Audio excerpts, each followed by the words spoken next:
Okay, some people have been asking, you know, I have tens of thousands, sometimes a million people watching my videos. And do I get nervous doing the videos? To tell you the truth, yes. When I first started out, I was scared to death. It took, I think, 2-3 months for Jeff to even talk me into doing a video. I was nervous about people seeing me. So I started this little thing where I'd have me a couple beer before I did the video. And then I had a couple more beer. And that's when Happy Perky Bounty come along, you know, because I was in a good mood, relaxed. And now it's not as hard to do the videos because I've been doing it for a couple of years now. And I enjoy it. I mean, I really do. And it's a blast to do. I never would have thought that I would get as far as I have with the videos that I've done. I thought that, you know, we'd do a couple, you know, and it'd kind of die out. I never expected it to become a job. And it's a blast to do, too, I tell you.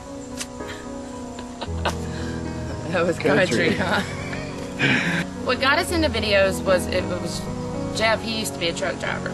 And he was getting out of the scale house and slipped off the step of his truck. And he landed on his arm when he went to catch himself. Well, right up in here, it just like bent this way. And it shattered and broke up the bones in his arm. And he's had 4 surgeries, and it still isn't healed. He has plates in there and stuff and screws. And a friend of ours had sent us a video to watch on a site, and we got to looking at it, and it said that they'd pay us to do videos, you know, if it got popular enough. So Jeff said, well, I'm going to give this a shot, you know, we're going to try it out. And we got into it and didn't realize that you could actually make a living making crazy videos. I would have never guessed it in my life that you can make money doing crazy stuff. And what's crazy is my dad, he got him, I guess. No, he's proud of you with this.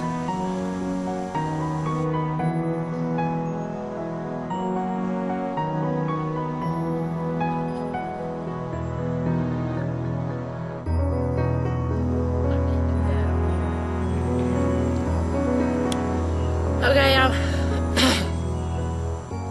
I wanted to let everybody know why, you know, I may not be putting out a lot of vlogs. About 2 weeks ago, I found out that my dad has esophagus cancer. And esophagus cancer, from what I've heard from the cancer doctors and all that, it's a very nasty, nasty cancer.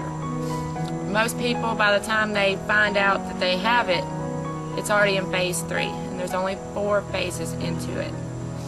And my dad, when he found out 2 weeks ago, it's already in phase 3. Just last week, they had to put a tube in his stomach to be able to feed him when he got to the point where he couldn't eat or drink liquids or anything that he could go to using the tube.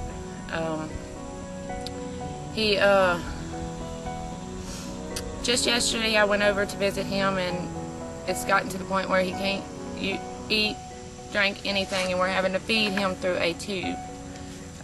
It's very sad. The doctor says that it's treatable, but it's never curable. In the stage that he has, it's a large mass, and they was talking about, you know, that it is possible to surgically remove that, but with his heart problems and the problems he has, he can't do that. So they're wanting to try to treat him with the highest dose of chemo and radiation at the same time, still with the chance that it's not going to do anything. So if I'm not on for a while, or y'all are looking for me, I'm trying to spend as much time with my dad and, you know, try to help him through this. And it's really hard, and it's sad to say that there's so much cancer out there. I mean, last February I lost my uncle to cancer, and it's just really hard. So I want y'all to just let y'all know, if I'm not around, you know, that's why.